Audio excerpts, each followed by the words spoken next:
Welcome to the Town of Waitsfield Select Board Candidates Forum from Tuesday, February 26th, 2013.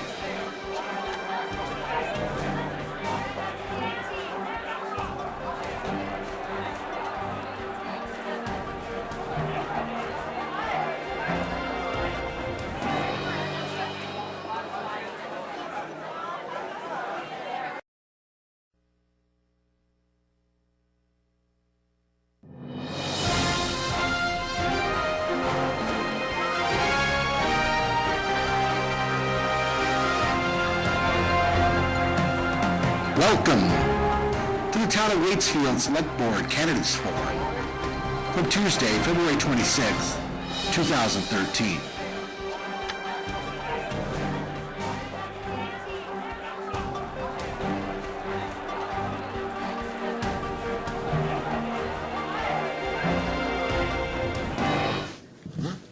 Good evening, and thank you all for coming. Am I on? Thank you all for coming to the 2013 Waitsfield Select Board Candidates Forum. On my left, starting from my left, we have incumbent and vice chair Charlie Hosford, challengers Scott Kingsbury and Chris Pierson, and incumbent and current chair Sal Spinosa. I'd like to remind you to please turn your cell phones off, and you're all invited to linger afterwards in the lounge to further chat up the candidates. We're going to start with 1-minute opening statements. Hey, John. From each candidate, starting with Charlie. Right now? Sure. Let's see. Charlie Hosford came to the Valley in 1967 with my family, wife and family, raised our kids here, ran a business here for many years, design-build business, in partnership with Barry Simpson and the Bobbin Mill ownership, founder of Project Harmony, along with Kathy Cadwell and Dave Kelly. My wife and I started the Mad River Valley Youth Soccer Program, and I've been a member of the Select Board for 29 years. In stewardship over those years of many, many projects, including the sidewalk project, the restoration of Covered Bridge, many land conservation projects, energy conservation projects, etc. 10 minutes, 10 seconds. Select Board membership is an honor, and it's something I have cherished over the years, working with 4 other individuals who bring different skill sets and so forth to the table. I'd be honored to continue. Thanks. Thank you, Charlie. Scott? Thank you all. Thank you all for coming. I feel lucky to be born and raised in Waitsfield. I'm a 10th generation Waitsfield resident. I've learned many valuable lessons from living in a small town from my family. I own a property management business, and that allows me to meet diverse population in Waitsfield. I think that's important. Small towns have been practicing democracy in its purest form since the 1800s. As a Select Board member, I will work hard to include everyone's voice in decisions made. Our modern lives does not allow for involvement as much as the past did. I will find new ways to keep people involved. Thanks. Thank you, Scott. Chris? Good evening. My name is Chris Pierson. Thank you for caring about our community enough to come out this evening. I'm not much of a speech maker, so you'll have to forgive me for staring at my cheat sheet here. I've owned and operated several businesses over the years. In the course of doing so, I have not only been exposed to the many financial challenges, but also the challenge of navigating the government red tape necessary to provide those services. I am before you tonight asking for your support in electing me to the Select Board. While I have much to learn, I believe I possess the skills necessary to excel at this position. I believe we should all be involved in the decisions this office produces so that we can live in a community that is representative of our collective values. I will work to provide as much transparency as possible. I will be diligent and disciplined concerning fiscal matters, so when we make decisions, they are not only in the best interest of the community, but have the community's informed blessing. While I understand it is not possible to please everyone, it should be the responsibility of this board to make sure that it is representative of us all. Thank you. Thank you, Chris. And Sal? Thanks first to Mad River TV and Lisa, our moderator, and all of the ground staff here tonight. My name is Sal Spinosa. I've been on the Select Board for about 10 years. I'm currently its chair. I recall professionally, I'm an attorney. I worked in the prosecution field in both state and federal level out west. Most importantly, I was the director of the Enforcement Division at the Agency of Natural Resources for 15 years. And as I said, I've been on the board for 10 years. I recall when I first began, I was relying heavily on what I thought was some talents that I had developed as a trial lawyer that would serve me well. I think they did, but I can tell you now that after 10 years on the board, there's no experience like that of actually being on the board. It is unique. The board work is very demanding, and what I have felt now for these last 10 years is that I've learned from some of the best, and I really do believe I have an aptitude for the kinds of difficult issues that face the town today. Thank you. Thank you, gentlemen. The format tonight will be, I have some prepared questions, which I'll ask them, and they'll answer in alphabetical order, starting with Charlie, and rotate through. And then I'd like to open the floor to questions from you, and then I've also asked the candidates to each prepare a question for their fellow candidates. So without further ado, the first question, and we'll start with Charlie. The recently completed water project was controversial, leading to divisions in the community. What will you do as a select board member to heal those divisions and bring the community together?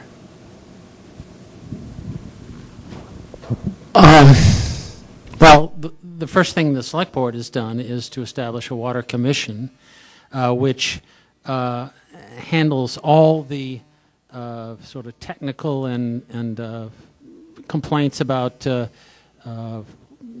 the finalization of the water system. That water commission is working very, very well. Today we heard two water connected users who had problems, and we basically solved them. We've been actually getting good reports from those folks who have signed up for water, so I think the rough spots that we experienced over the implementation of the system are disappearing. Is it 1 minute? Is this? You have 15 more seconds. Oh, so you know the water system is still in its juvenile, and as the more people get connected and more water flows, I think we will see some very positive results here. Thank you, Charlie. Scott? Well, I'd say the water project divided our community. So I think to repair that division, I think we need to learn to slow down on our projects and work together better, and involve more people in the process of moving forward with these projects. I think they'll be stronger in the end, and working together in a small town, I think, will strengthen our community. Thanks. Thank you, Scott. Chris? Well, I'm not sure how much can be done to solve what's already been done, but there's still a tremendous issue out there waiting to be resolved regarding paying for the hydrants. I learned recently, because I wasn't following all the development of the water project, but from Charlie's response last week or 2 weeks ago in the paper, that the decision was made to add the additional capacity to the water storage facility and the hydrants after the vote, if I understood what he wrote correctly. So that really came as a surprise to not only the townspeople who are now being asked to vote for it, but I'm sure the people who are on the system who expected to pay for their system but didn't expect to get hit with an additional $1.5 million bill. So I think that needs to be dealt with, and I think it needs to go before the people of the town to vote on. Thank you, Chris. Sal? The preface to your question was that the water project had caused division in town, and there's no arguing with that. The select board didn't have the luxury of wringing our hands over the problems that were unforeseen, but that did occur. Instead, we quietly, often behind the scenes, including myself, worked to resolve some of those issues and get beyond them. I think that the best thing we can do to start to heal the entire town over this issue is to ensure that we do two things, basically, that the system works well, and when it falters, that we fix it quickly and fix it effectively. And I'm not talking about leaks, but any issues that might come up, that we deal with them openly and effectively. The Water Commission will have a lot to do with that. The Select Board may as well. Just perform well, give people what we promised we would give them, and I think that will start the healing process and go a long way toward a conclusion to some of the strife that was caused. Thank you. The next question starts with Scott. What is your vision for the town of Waitsfield for the next 5 years and the next 20 years? And what do you envision doing to ensure that that vision is realized? Well, that's a tough question. I think my vision for the town is, for one, for us to all work together and become a closer community than we are today. And I think to remember the history, to work with our history as we move forward in this new world, and conserve and promote business.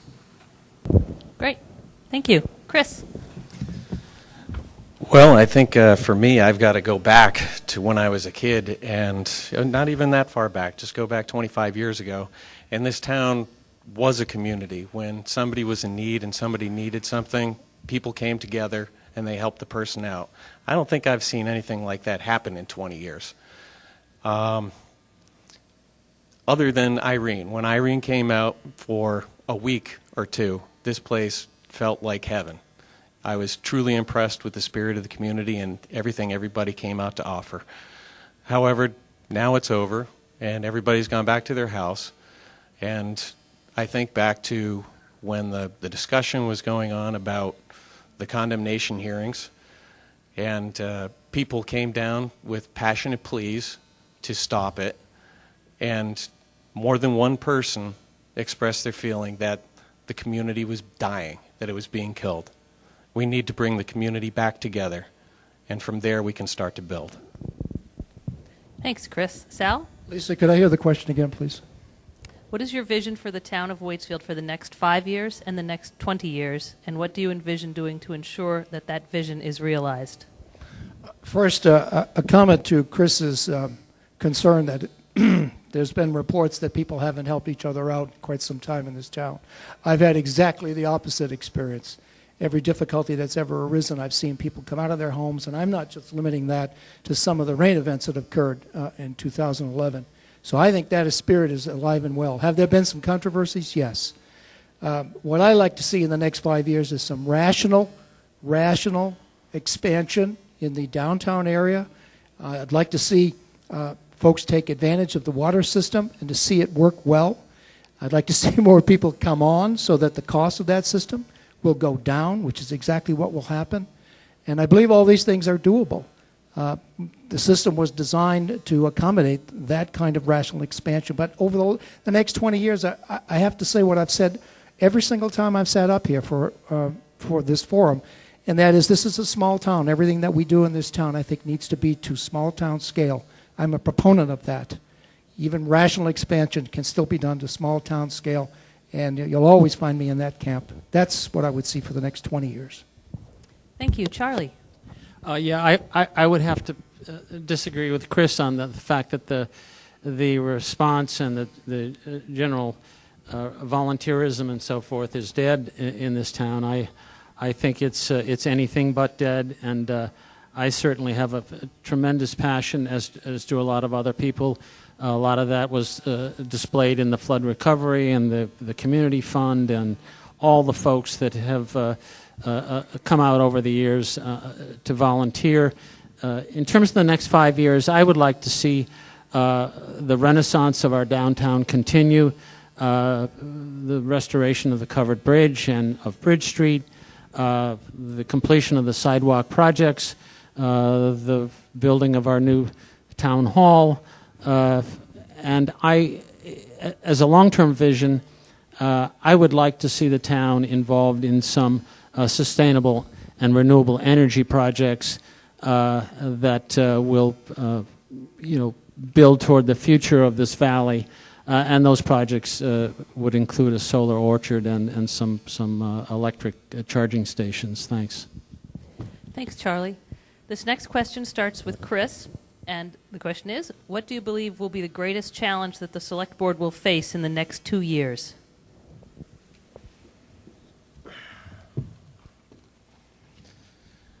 Well, the next 2 years, I think we still have to get by the whether or not we're going to be building a new town hall.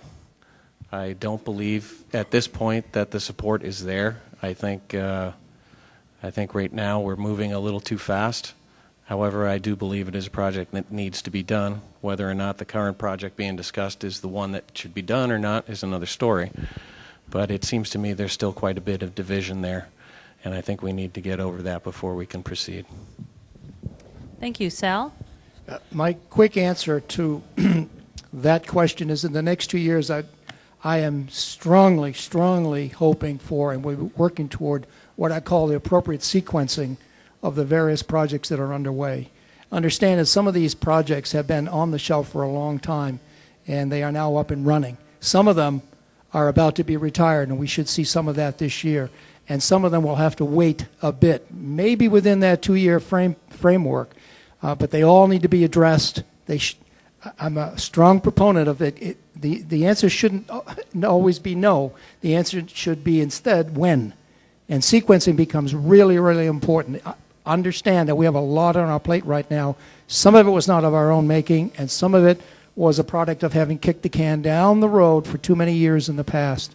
So organizing all of that and doing that in a rational way that doesn't break the bank, keeps people involved, keeps the conflict at a minimum, and doing it in a rational and obvious way so that the public can follow it and understand it. Thanks, Sal. Charlie? The next 2 years, we've had the restoration of the covered bridge and the rebuilding of Bridge Street on the books here for quite a few years. I would like to see those projects come to fruition actually in this next building season. We've had the sidewalk and bike path on the books for the last 15 years. That's out of the blocks and in construction, and we should see that completed sometime this summer. I would love to see the Flemmer properties come together in some kind of a master plan, whether it involving the town offices and some solution for the Flemmer barns. Plus, we have a lot of deferred maintenance projects involving roads and culverts and that sort of thing, and that just needs to continue to be on our plate. Thanks. Thanks, Charlie. Scott? I think the biggest challenge for the select boards for the next 2 years is going to be I think we need to learn to communicate with our residents better. I think a lot of our projects are going forward with just the support of a few, and they don't have the broader support of the community. So I think the biggest challenge is going to be learning to reach out and connect with residents in today's modern society. Thank you. The next question starts with Sal. What do you see happening to the former Burke parcel on Bridge Street, which the town took possession of last week? Well, from the start, when that property became available and was offered to the town, it occurred to me that was, I've heard the word pocket park. I really don't know what that means, but I've come to learn it. It's a small sort of park area in the middle of the commercial district. And I've spoken to not all of the commercial folks on Bridge Street, but a couple who agree with me that is a place where people are going to go to have lunch. They're going to be able to take in the river. They're going to, and we've seen them, with their cameras to take a picture of the oldest operating bridge in the state. We'll have a new vantage point, and I think it will have a real good community influence. And the one thing that does come to mind, I always have the picture of someone stopping at one of the sandwich shops for lunch, and we have a few of them around Bridge Street, and wandering down there to take a seat and watch the river for a while for a half hour at lunch. Thanks, Sal. Charlie? I basically agree with Sal. I think it was unfortunate that a piece of our history met its demise in Irene, but I think the decision both by the owners of that property not to rebuild there and to offer it up for public purchase was the right way to go.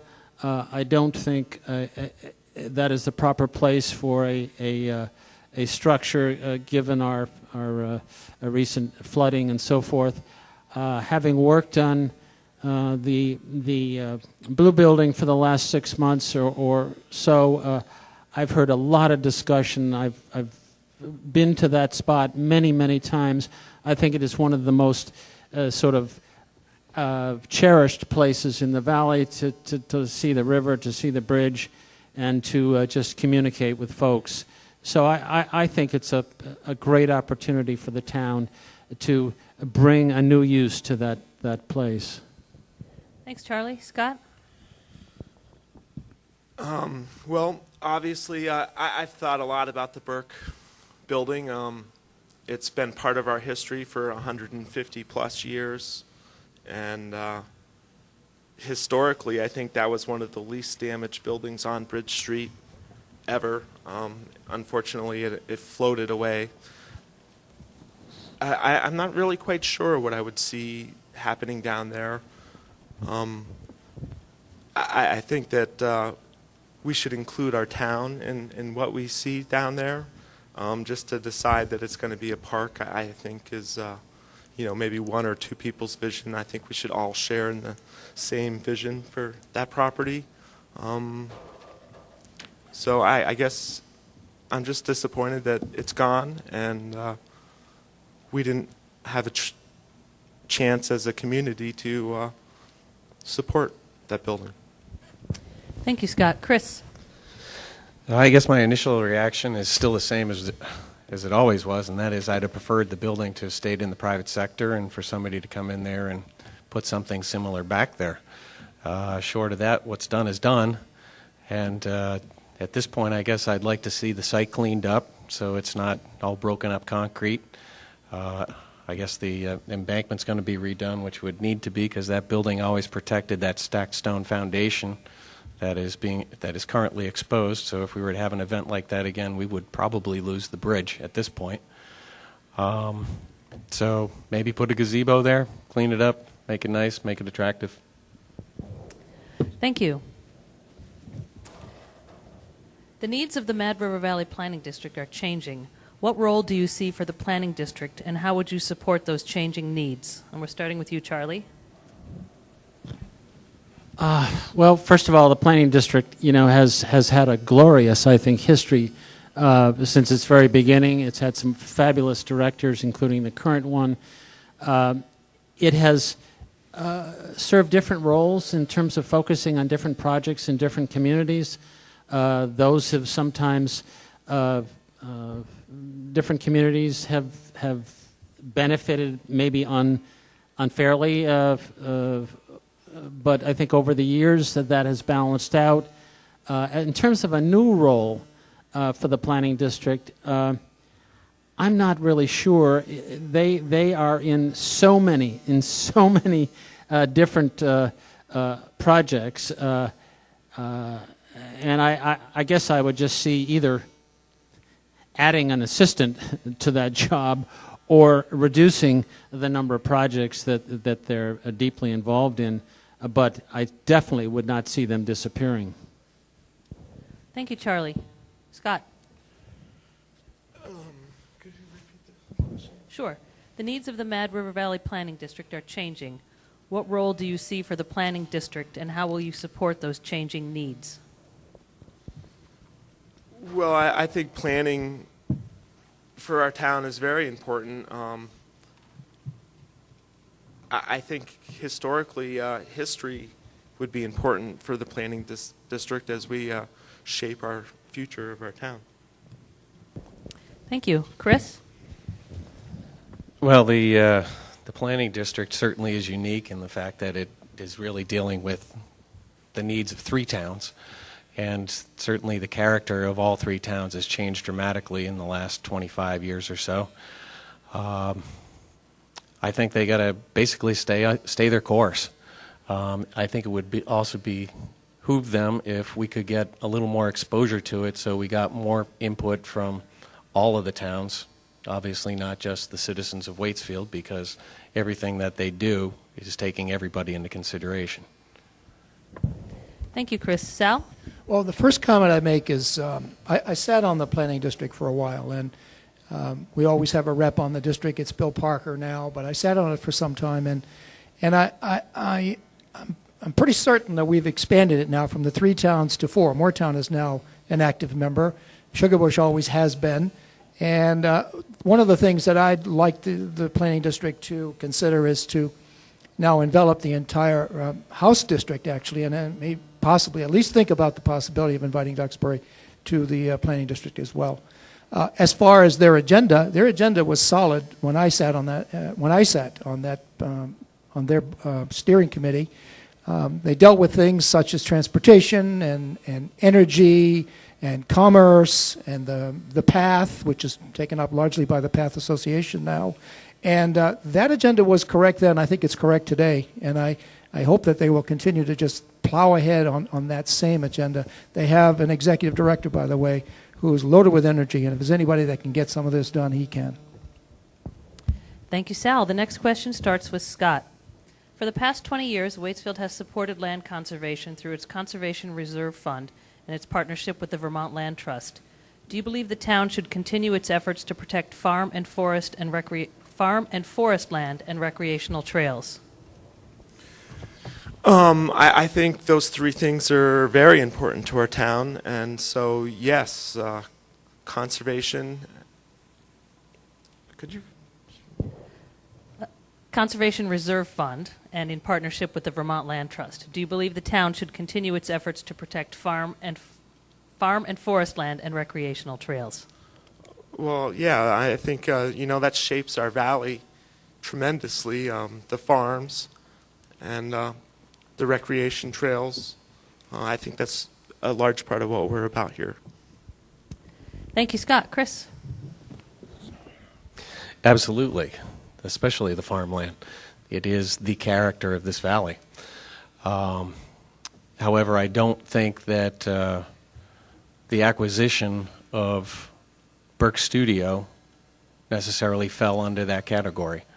I think that was a reach, and I think there were a lot of people in the town that disagreed with it, and I think they should have been heard from before the decision was made. Thank you, Chris. Sal?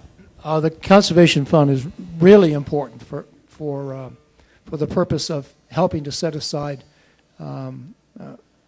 lands, keep them from being developed. Now, the way in which that's done typically, the last one we did was about 3 or 4 years ago, is that we partner typically with the Vermont Land Trust, for example, and we help them to buy conservation easements from these farmlands so that the farmers are actually making some money. They retain title to their land, but they, all of us that enjoy the views, the jobs, the food, and everything else that we gain from farmlands are still in productive use.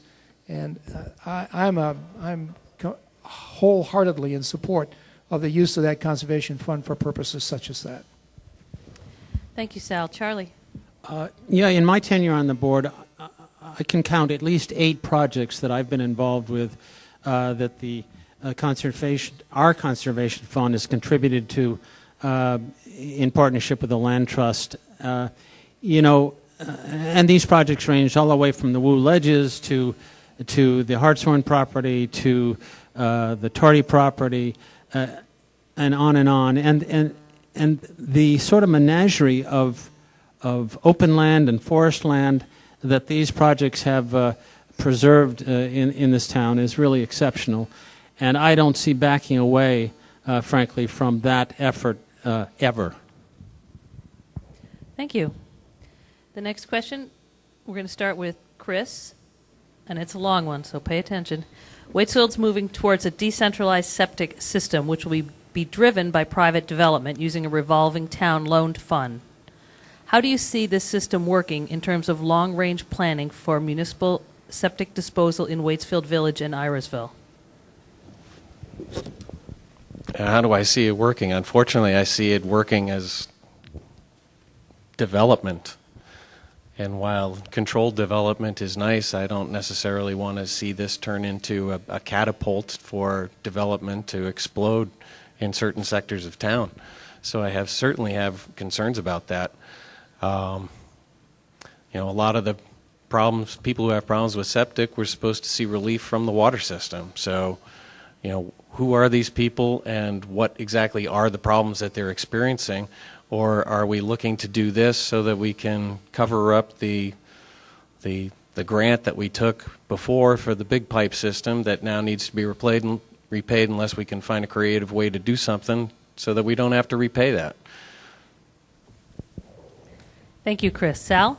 The decentralized water system is one of the most exciting projects that I've encountered since my time on the board, and I'm wholeheartedly in favor of it.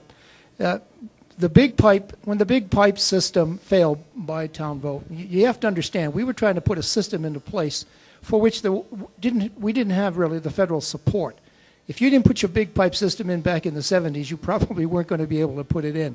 And voters turned it down. Well, the decentralized water system it's to scale for this town. That's what I love about it the best. It's to scale. Private landowners, even residential landowners, can join effort in order to borrow money at a very, very low rate. And by doing that, because they would be investing in a wastewater system, we can now access the grant money that was available for the failed big pipe system, access that money, and use it for whatever purpose we need, because it's the decentralized wastewater system owners that are going to pay back their loan.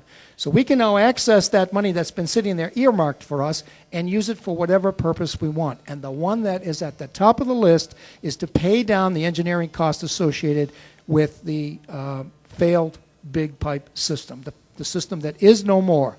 It all works together. I've heard it described as very twisty, and it is twisty, but I get it. I understand it. It took a while, but I understand it. And it is a terrific project, and I hope we see more than just the one that's currently on the blocks. Thank you, Sal. Charlie? Yeah, the decentralized wastewater system is really a very creative and appropriate system for our town. And it allows landowners, property owners to join together, put some treatment in places that are appropriate to allow for some appropriate infill growth. Our former director, Julie Beth Hines, has guided us through this and has been a fabulous help to do this. There are several, at least one project underway that will make use of about $250,000 of this fund, and the new technology associated with it, brings an opportunity here to get some of the impending health hazards, done away with where septic systems and well systems are overlapping. So I see it as the best solution we have here to do a wastewater system. Thanks. Thank you, Charlie. Scott, your thoughts? Well, I think a system like this it fits the needs of Waitsfield really well. I think it can be tailored to meet our needs. But I think most importantly, going forward with this system is education of the potential users. I think there needs to be a lot of communication between residents that are in the user area, a lot of studying of the systems we have and ones that don't have room for replacement. But I guess that all comes back down to educating people on why or why not you might want to be involved in the system. So I think communication is going to be the most important part of this project. Thank you. The next question starts with Sal. Waitsfield's facing several capital needs. What are your priorities for maintaining and improving the town's infrastructure? Well, the priorities that I support are really the ones that are already in place. And first of all, we need, I've sort of referred to this in response to an earlier question, but we have a few projects, namely the water project, the sidewalk project, and less so the paving down 100, which is a state project. Those need to be done, and they need to be done, I think, this year, and I think they will be completed this year. Then you've got a lot of work that needs to be done on Bridge Street. Bridge Street is one of those areas that's been kicked down the road for quite some time. Well, Irene sort of opened our eyes to the need to do something now. Everything from repaving to storm drain to the walkway on the bridge to the abutments under the bridge to replanking of the bridge and also undergrounding some utility poles. Those are projects that they're sitting there. They probably, we need to get going on them. Again, always going to come back to this term that I keep using of sequencing. And then, in addition to all that, we have some, they are capital projects, 2 huge culverts that need to be replaced because they were damaged, as well as a town garage that does not serve the interests of our workers. It is too small and it is unsafe. And in the end, this is a matter of sequencing. The board will try to take the lead in all of this, and input from the public, of course, is always welcome. Thanks, Al. Charlie, priorities for capital spending. Priorities for capital spending. Well, we're facing a bond vote at town meeting. I'd say that was one of the highest priorities for capital spending.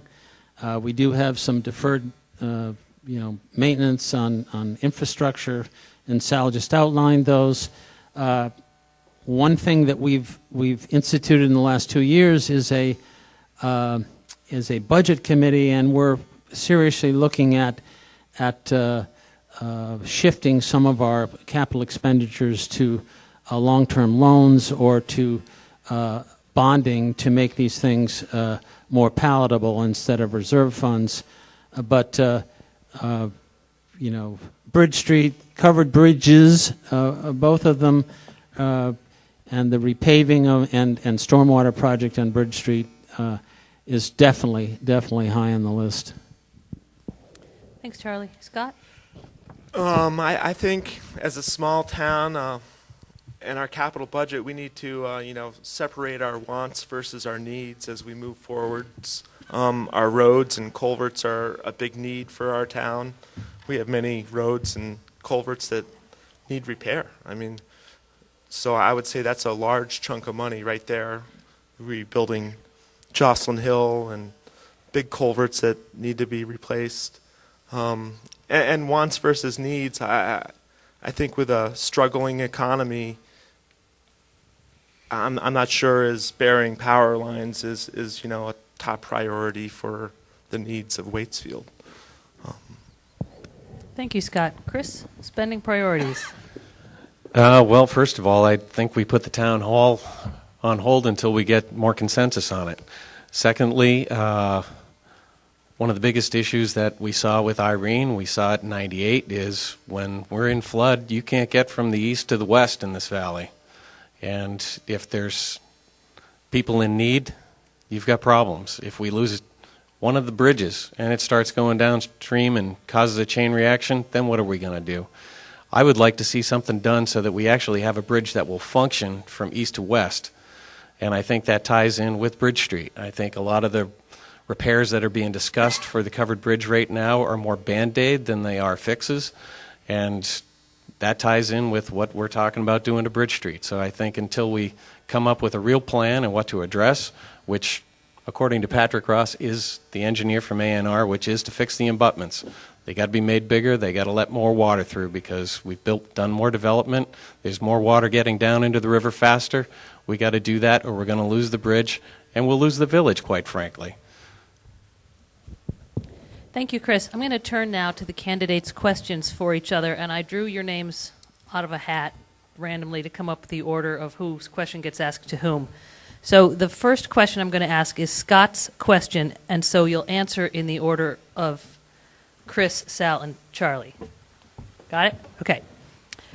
Scott's question to his fellow candidates is, in what way do you see yourself increasing voter participation as a select board member?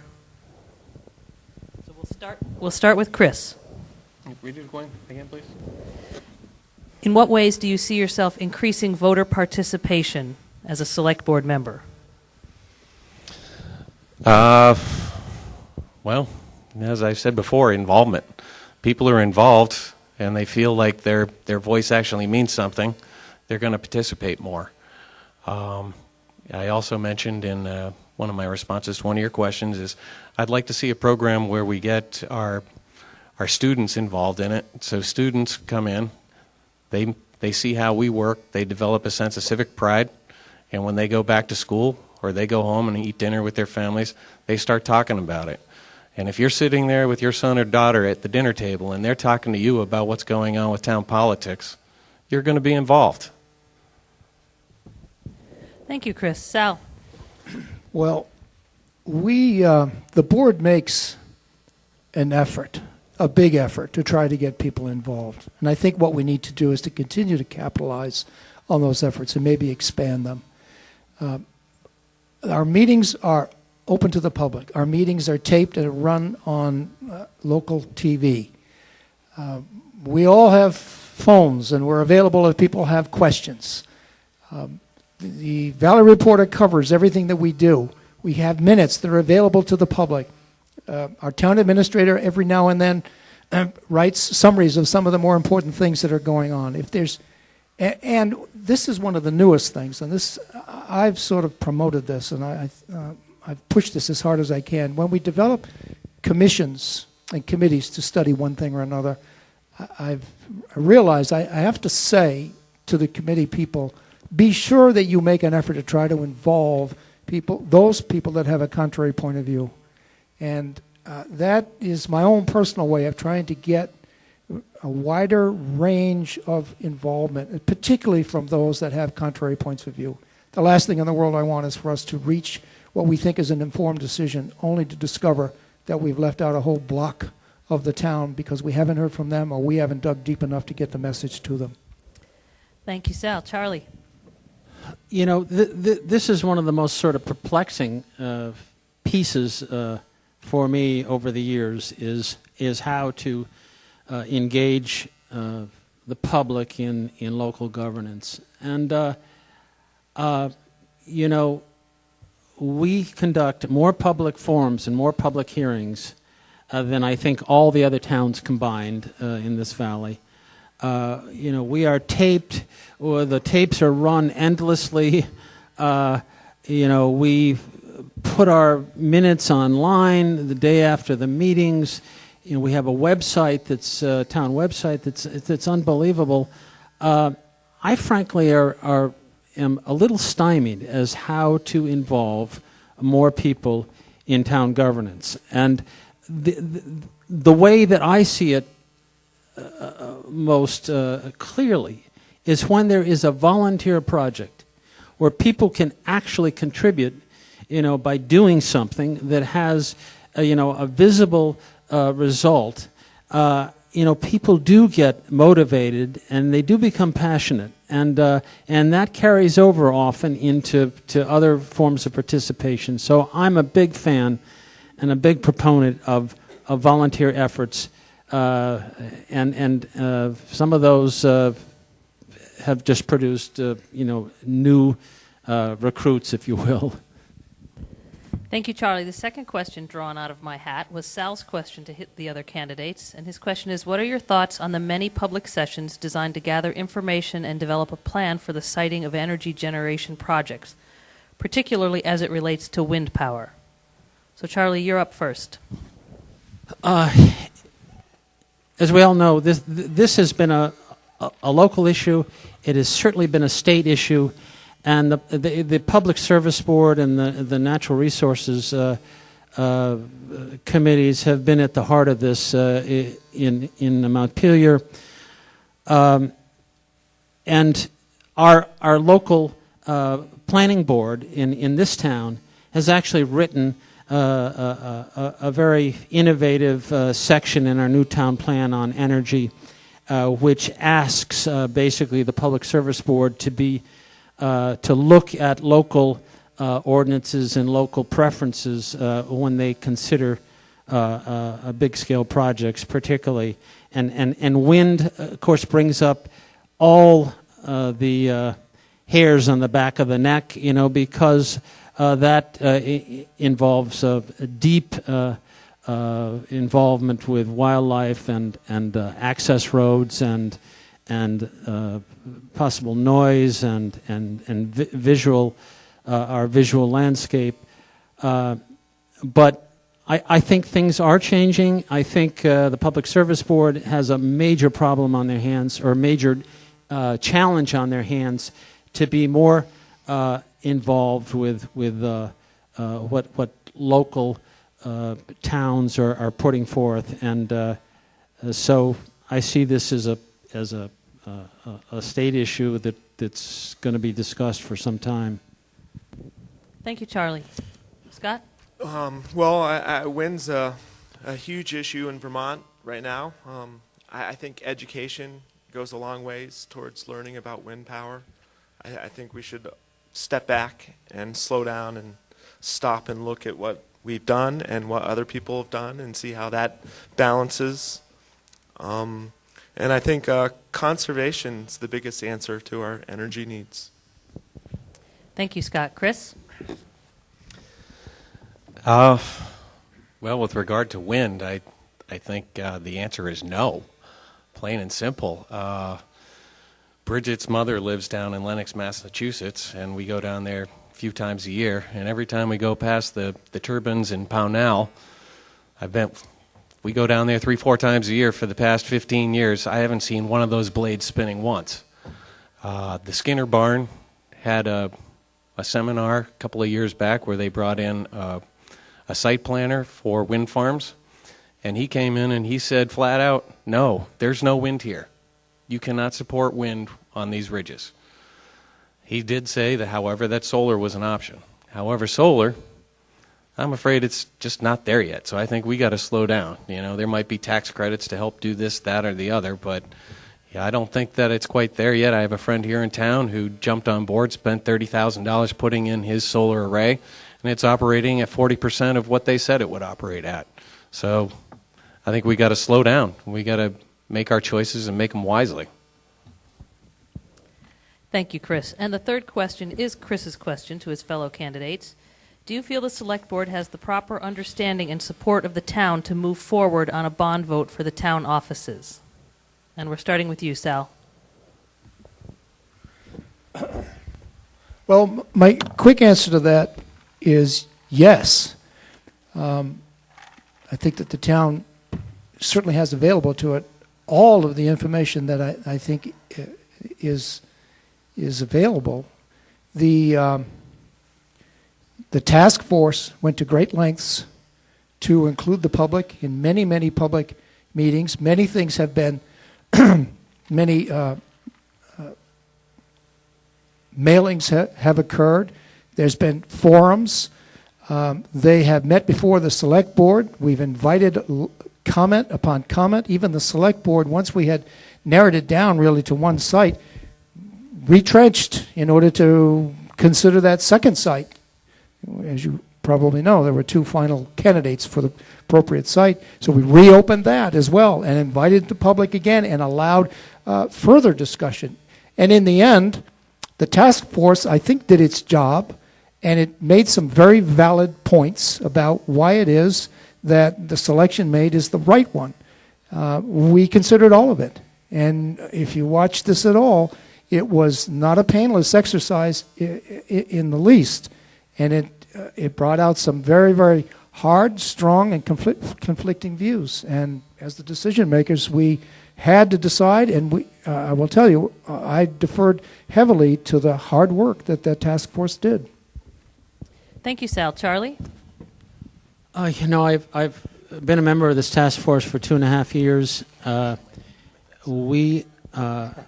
We put together what I feel is one of the most professional research projects that the town has ever undertaken. We've had some excellent help from McClay Architects every step of the way. We analyzed endless number of sites, with thorough, investigations, and when the Methodist Church came up as an alternative, we turned right around and we spent an equal amount of money, over $15,000, to back up and look at every aspect of that possibility. And when we looked at all the information, the task force came up with the decision we thought was the most relevant and the most appropriate. I think it's been a thorough and an excellent process. We'll see. Thank you, Charlie. Scott?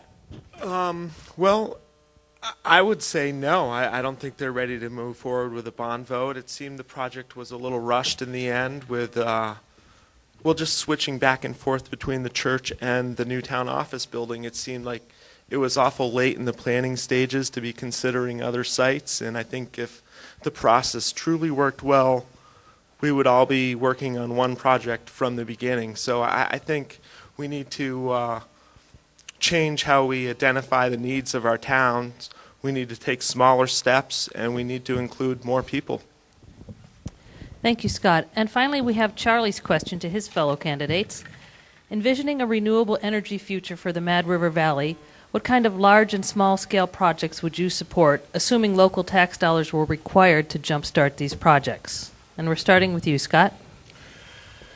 Could you read that again? Sure. Envisioning a renewable energy future for the Mad River Valley, what kind of large and small-scale projects would you support, assuming local tax dollars were required to jumpstart these projects? I think one good project to consider is the compost piles for heat. I think that's it's been working well for some people in our valley, and I think that would be a good project to do on a small scale as a town, as an example of what could be done. I also think a community heating system for the school and maybe the health center and fire department and Waite House might be a good example and model for our town. A pellet system, maybe. Thank you, Scott. Chris? Well, it certainly would be nice to be green. However, it certainly comes at a cost. Every time I drive past Flatbird, I look at what it cost. If we were to do something with a solar farm, I would like to see it in a location that we didn't have to look at every time we drive through town. I wouldn't want to see our farmland destroyed either, but if there is a location that we have that is tucked away, and I would like to see that it perhaps be town managed. However, the array itself be funded by people who are interested in installing things of that nature on their property.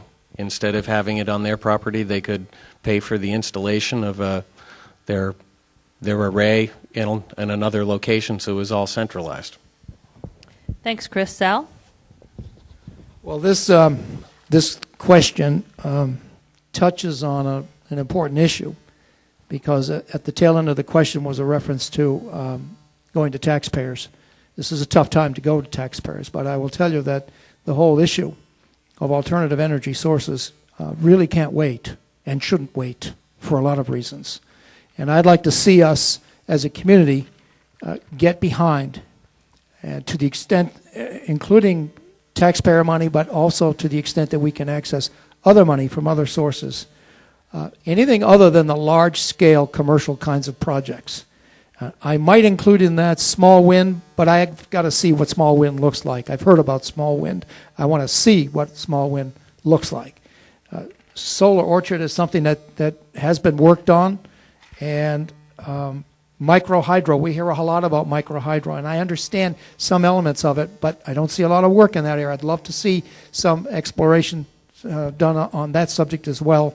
And finally, biomass is developing a good record in some towns in Vermont, and I'd like to see that explored as well. So there's a whole range here. There's a portfolio of what I would call small-scale kinds of alternative energy production, and I could get behind it in its entirety. Thank you, gentlemen, and thank you for those thought-provoking questions. I'd like to open the floor to questions from the audience. And I'd also like you to please state your name if I don't know your name, and if you're too shy to approach the microphone, speak very loudly and I'll repeat your question. Don't be shy.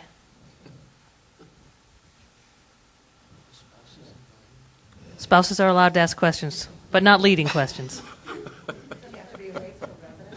You do not have to be a Waitsfield resident to raise an issue, to ask a question.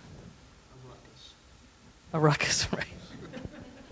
Well, then I'm going to, if hearing no questions from the floor, I have one more question, and then we can adjourn to the lounge. If my question spurs any other questions, I'll ask the audience one more time.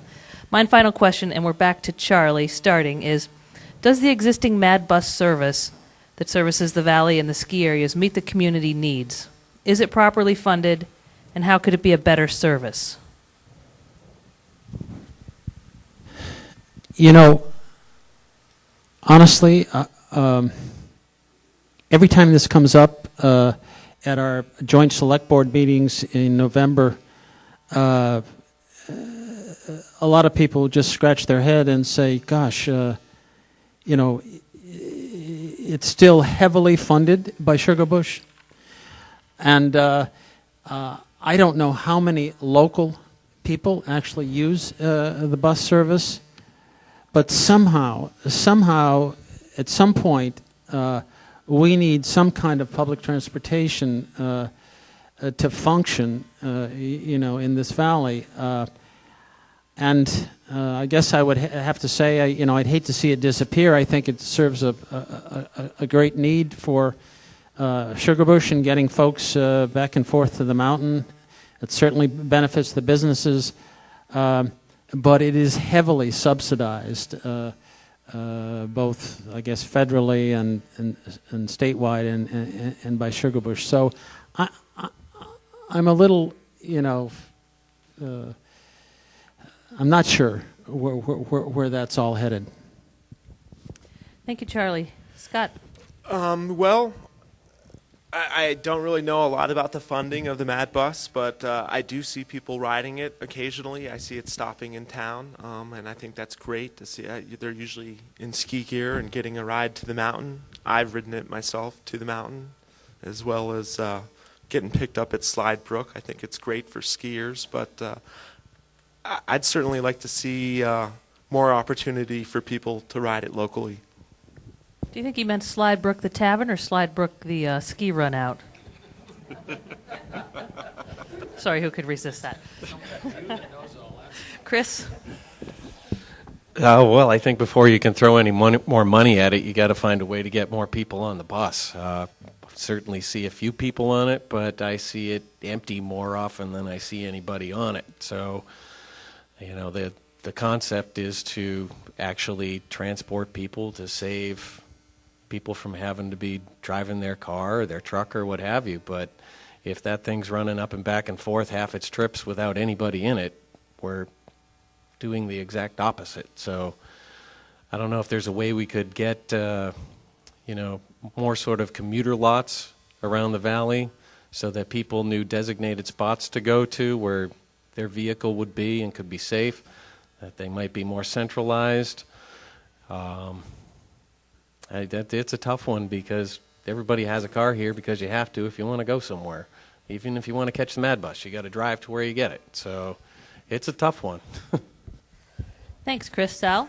Every November, the three towns get together to do some common budgeting. That's Waitsfield, Facein, and Warren. And the purpose of all of that is to hear one time from these entities that are seeking assistance from the towns. And we usually get anywhere from 6 to 10 organizations that will show up and ask for money. And I will tell you, categorically, the most confusing one of them all is the MAD organization that always asks for a little bit of money. And it's confusing because they don't ask for a whole lot, and they always report that ridership is up. I mean, I think I've had the same experience maybe that Chris has had. Buses usually look empty. Maybe I'm looking at the wrong time. I think it's an essential service, and the whole flaw in all of this is that I haven't dug deep enough to understand why I'm confused about the MAD bus service and why it is that my viewing it from the sidewalk doesn't suggest to me that ridership is up. They say it is. So I guess I'll make a promise to myself next November. I'm going to dig a little deeper to answer some of my own questions. Thank you, Sal. Who here has ridden the MAD bus?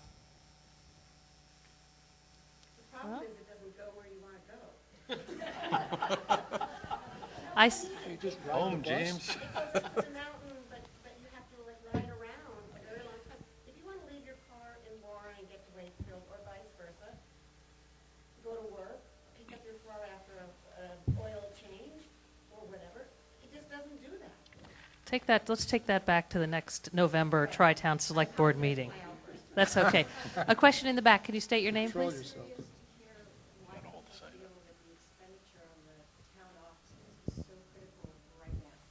And your name is? Serena. Oh, hi. Serena would like to know why you feel the expenditure on the town offices is critical right now. What, Charlie? Well, Nope. Sorry. We're starting with Scott. Sorry. Got to do it in order.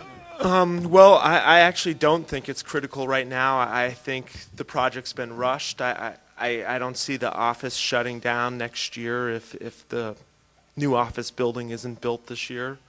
So I say we take more time to identify our needs. I was under the impression we were building town offices, and what we've designed is a town hall with large meeting spaces, and I don't think that it really fits the needs of Waitsfield.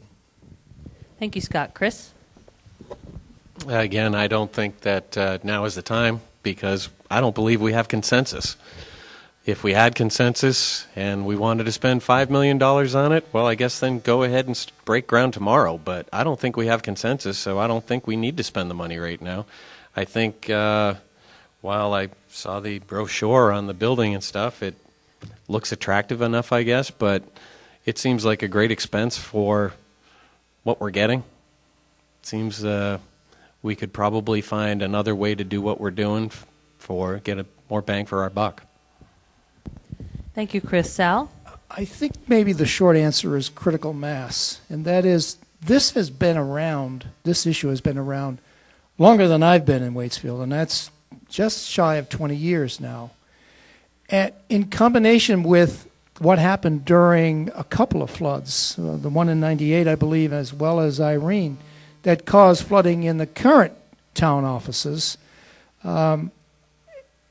If you try to have a meeting in that room, it's nearly impossible. If you're there during the day, you're dealing with a reception desk and lawyers researching titles and a variety of other things going on. There's no seclusion. There's no privacy. The records are at risk. The vault is undersized. If you put all that together, the only thing I can tell you, again, is critical mass. It got to a point where something had to be done. And whether we selected exactly the right time or not, I can't tell you that that's the case. But it was sitting in front of us, and there was a group of people who were willing to devote some time to bringing it, to studying the sites, taking the surveys, talking to people in town, and coming up with what ultimately is the bond vote that's set for town meeting day. So my two-word answer is critical mass. Thank you, Sal. Charlie? you know, I get sometimes just I can't believe this project has been around since 1981. There was a proposal to move the town offices to the school when the school expanded the first time. This project has been on the capital budget since 1990. Every year we've been carrying forward an expenditure to build our town offices. This has been on the books longer than any other project we've had here in town. The two floods that sort of devastated us, and fortunately, we've got the records out of the way, but and we keep piecing it back together. If there's one project that we have kicked down the road, it is this one. And I just, for the life of me, can't understand the notion that we're moving too fast on this project. If anything, we've moved at a snail's pace, and it is time either to do it or maybe to, I don't know where the town office could go. Maybe we could go to the town garage. I don't know. But remaining, the library is desperate to take over that space. They said they would even evict us if if that's would move things along. Anyways, it is frustrating for me to hear that we're moving very slowly on this project, or that we should slow down on this project. Thank you, Charlie. Is that a question, Bill, or are you just stretching? I got a question. Okay, Bill Parker has a question. Can I come up to the mic? Yes, please. Bill Parker is a current member of the Waitsfield Select Board, just full disclosure. Okay, full disclosure. Is this working? Okay. So the question I have is kind of based on spending some years on the Planning Commission and now on the Select Board and trying to find the right balance between representation, making sure that you're listening to everybody and getting everybody's ideas on the tables when you're talking about stuff, because not everybody comes to the meetings. Not everybody will give you input without you asking for it. And often the input you really need to hear is the stuff that people are saying behind your back rather than bringing to your face. So my question for you guys is, what's your understanding or what's your feeling about the balance between providing leadership and providing representation? And what I mean by leadership is when you go out there and do it yourself to get it done, because it has to get done. I know Charlie spends, full time. He's 30, 40 hours working on stuff for the town. Sal, since he's been on the board and I've been there, is putting in tremendous amounts of time, making sure that things are organized, managed, and happening in a manner that's efficient. So somewhere in here, efficiency is part of that problem. Leading or following, representing, or providing the answers. What's your feeling about your balance of those? Thank you, Bill. The question is about the balance. Hold on, my microphone's stuck. The balance between leadership and representation. And Chris, we're starting with you. Well, I guess I'll start with my own experiences, and that is when you go into the select board and you express your opinion and you discuss it and you just are ignored, or a group of people gets together, takes the time to sign a petition, not even a group of people getting together, a significant number of townspeople sign a petition to be heard on something, and they're ignored. I mean, you do that to people and you're not going to get anything back from them. They're just going to sit there and talk behind your back because they don't feel like their voice means anything. So you got to be listening to them when they do that stuff. You know, the Burke Studio, what was the petition? 100 people signed that, and they were ignored. So why are they going to say anything in the future? The town hall right now, we're talking about a $1.5 million project here. And everybody's pulling in 2 or 3 different directions, and yet we're going to plod forward because we need a town hall. Well, we've been talking about it since 1981. So what, we can't wait till 2014 or 15 now? We got to do it tomorrow? What's wrong with building some consensus here and really getting everybody's opinion, getting them all on the same page? I don't see the problem with that, and if you do that, I think you've got the building blocks of the future so that you have exactly what you're looking for. Thanks, Chris. Sal, balance between leadership and representation? Bill, during my time on the board, and yours as well, we've shared some years now, I am first going to comment on what Chris just said. And I think that is a far too strong a characterization to say that the board ignores information that comes before it. In fact, I'll say it isn't true. You may not get your way. You may not win. You may not get the nod, but you do not get ignored. If anything, we go out of our way to invite people to the board, to invite people to our forums. And as I said earlier, and you can verify this, Bill, because you've heard me say this, I make it a standing request to try to dig into that part of the population that has a contrary point of view. Get them here. Get them on the committees. Get them on the commissions. Let's hear all sides of this. So ignore, let's just say I don't agree with that at all. The concept of leadership and representation, I think they dovetail, Bill. I think they come together. I think the best kind of leadership is not dogmatic, it's not tyrannical, but it is based on representation. It's inundated with the interests of the public that you either discern in your own way or is explained to you. And that isn't to say that everyone is going to walk away happy with the decision. Chris himself said earlier in this forum, not everybody's going to be happy with the decisions that are made. Well, that's true. That is very true.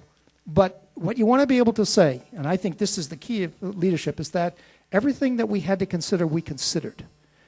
Everything that, the contrary points of view, we didn't just wait for them to come for us. We make an effort to go find them. And we discuss these things as openly as we possibly can. And then in the end, it goes from the focus, that's the focus on representation.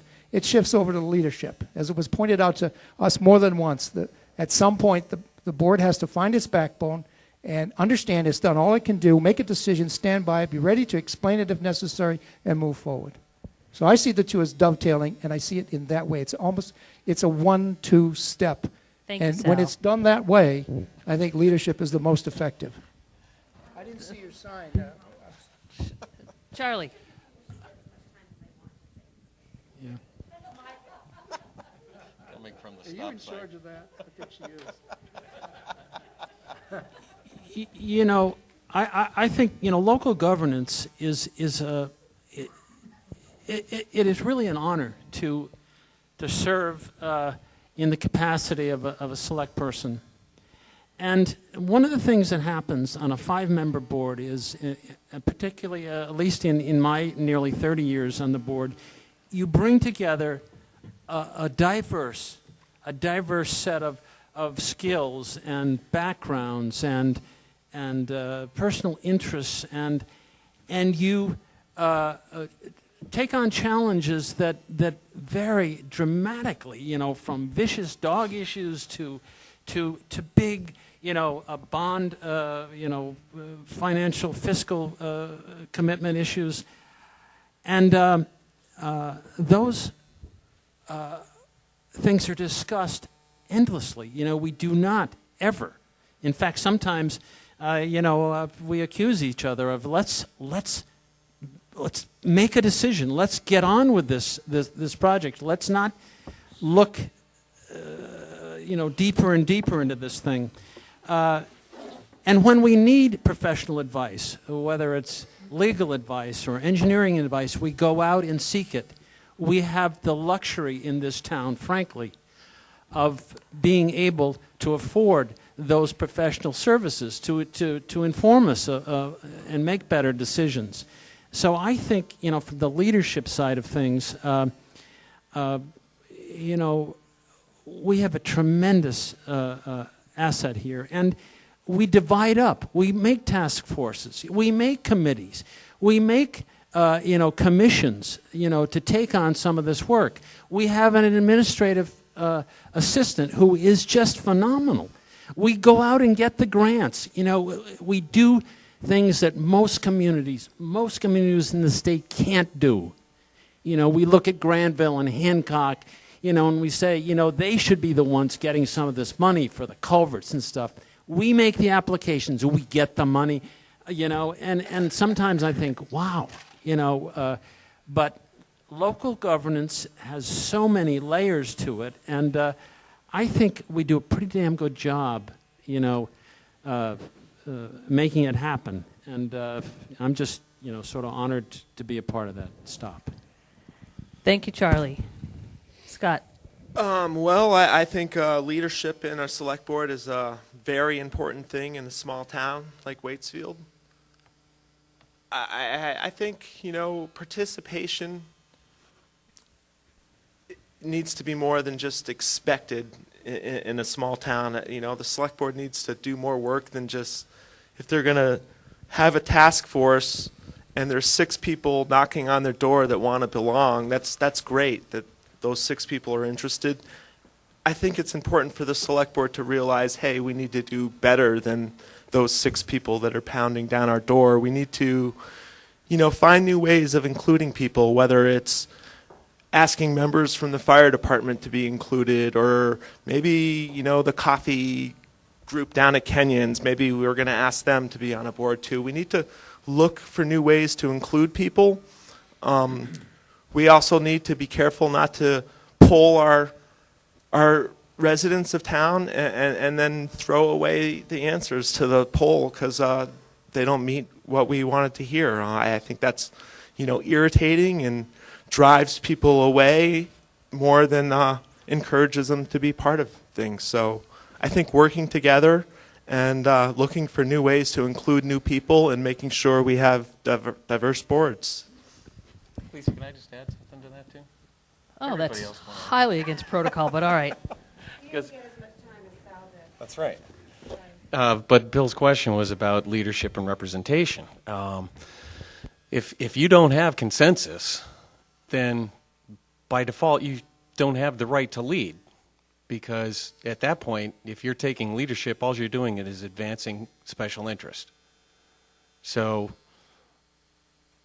until you can actually build that consensus, your position, you're a dog without teeth as far as I'm concerned, or that should be what you are, because otherwise you're acting on your own. You're a rogue agent, whether it's the board or whoever's making a decision in any sort of a forum like that, because you're supposed to be representing the town, and if the town is divided, then there is nobody to represent. So you have to build the consensus in order to be the leader, and that's how you are the leader. You don't lead when you don't have the support of the troops. Thank you, Chris. Other audience questions?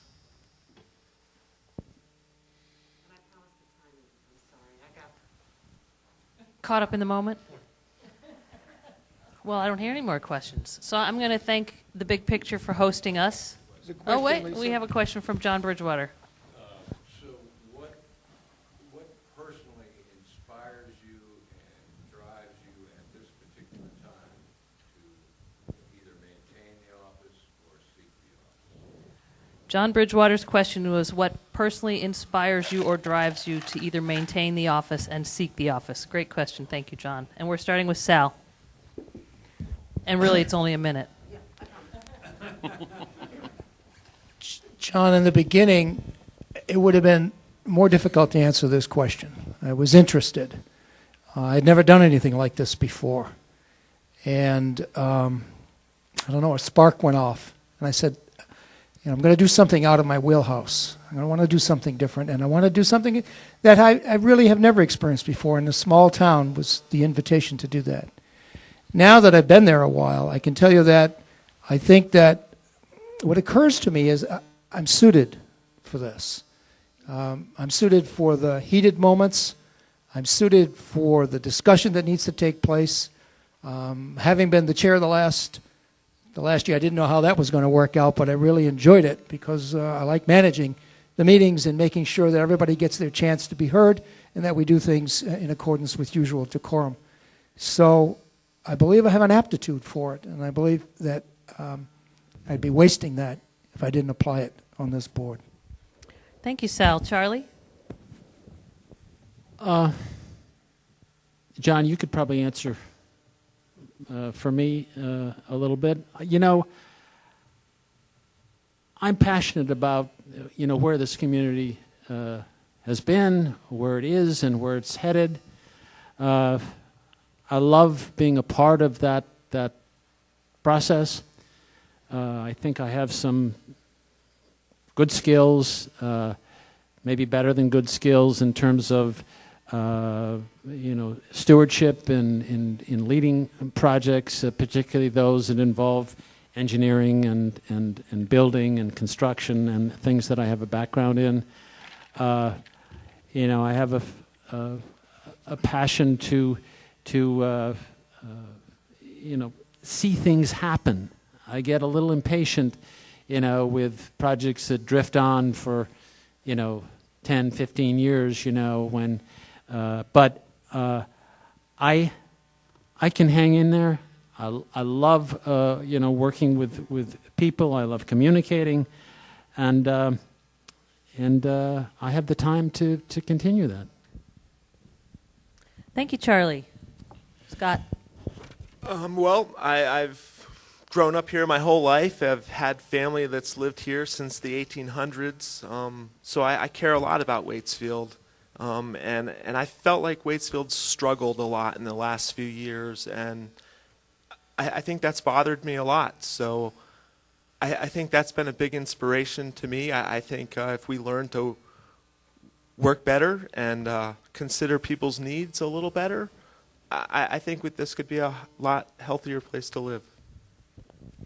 Thank you, Scott. Chris? Well, a great man, Alan Gaylord, if you're out there, once said to me, everybody should sit in that chair at least once. He said, it's a thankless position. You got to put up with jerks like me that come in with half a bag of knowledge and question everything that they've been working on for years.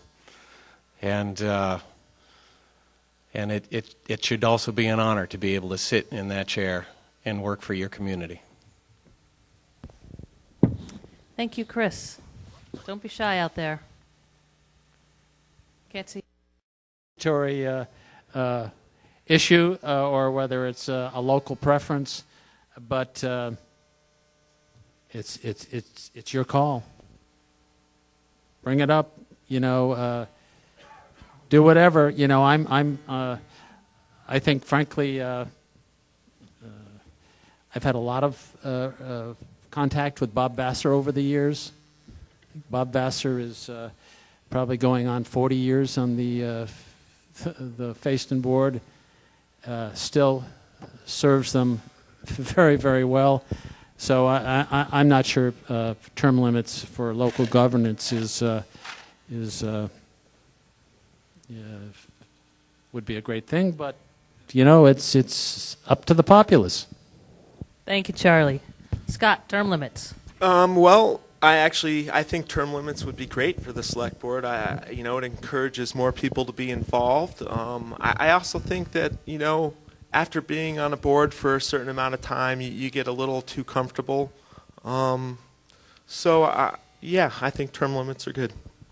Thank you, Chris. I think before you can impose a term limit, you got to see if somebody's going to run against somebody. How many times have you guys run unopposed? Never? Once, maybe. Once? Charlie? A few times over the years, but more recently opposed than unopposed. Like last year, 2 years ago, I ran against Al one, and before that, I think I don't keep a record. Well, I guess that's my first question is do we have enough participation to go imposing that at this point? But I think it's something that should be done for every office in the country.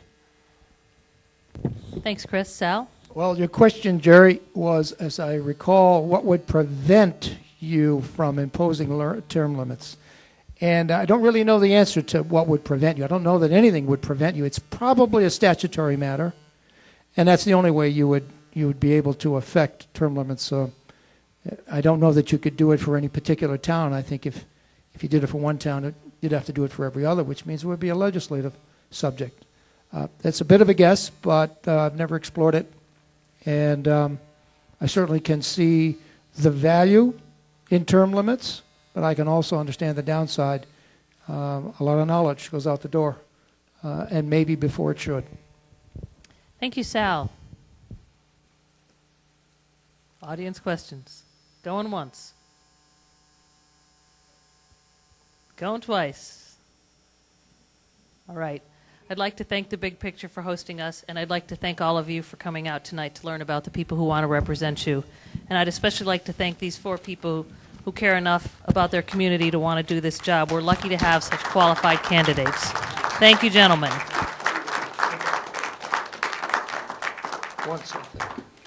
And you're welcome to adjourn to the lounge to linger longer and ask them questions. Charlie would like you to buy him a beer if you do that.